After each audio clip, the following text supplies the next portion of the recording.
the shortage of STEM skills across the European Union is a challenge we need to overcome. Too few young people enroll to study in STEM degrees, and many of the ones that do end up with working in non-STEM jobs that offer better conditions. This is a burning issue, especially considering the challenges we currently face. Think of climate change, of the digital revolution, or the pandemic. These are challenges that can only be overcome by investing in education, science, and technology. As we look at the STEM education challenge, we've essentially need to take a pipeline approach. So firstly, we know we need to grow the pipeline.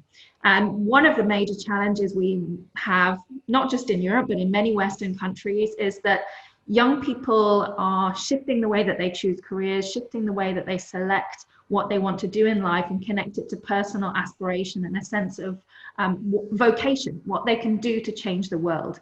And many young people don't think that science or technology is going to give them that opportunity. You know, only 1 in 5 young people is doing STEM tertiary education.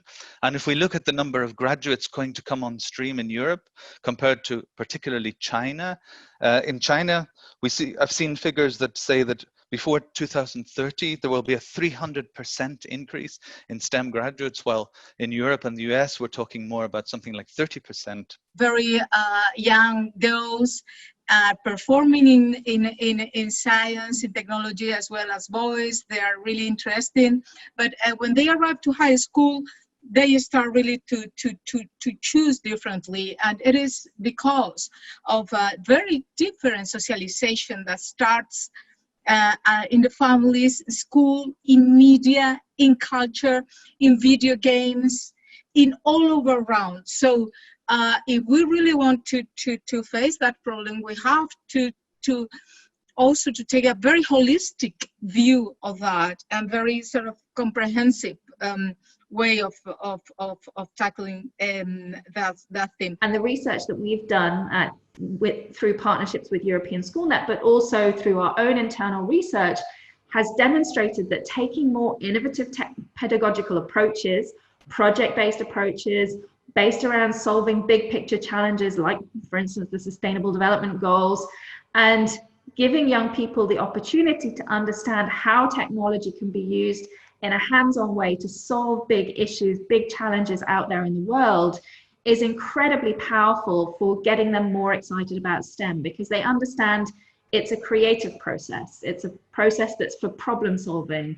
It's a process that involves working in teams. Well, we work with 150,000 business volunteers across Europe that actually go into 50,000 educational institutions and are paired with teachers. Because if the business is coming closer to the educational institution, we'll reduce the costs in identifying, recruiting, further training, retaining the talent that they need to grow their business and to support the economy. In the new skills agenda, we will explicitly contribute to the increase of STEM graduates by raising attractiveness of STEM studies and careers, particularly focusing on attracting girls and women, and on cross-disciplinary and innovative teaching and learning approach that has also been mentioned, and also, of course, in introducing activities for teachers and to address the shortage of STEM teachers.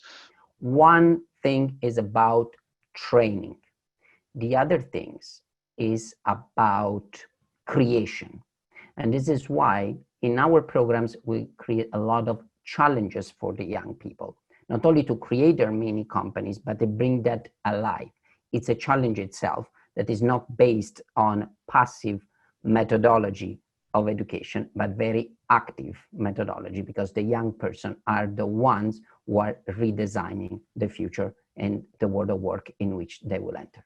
So the question I would like to help answer today is, how can we make STEM occupations more attractive to people in Europe, and in particular to women? I believe the answer of this question can be found in 3 points. We need to break stereotypes, contextualize STEM, and invest in the general understanding of STEM by the whole of society, not just experts.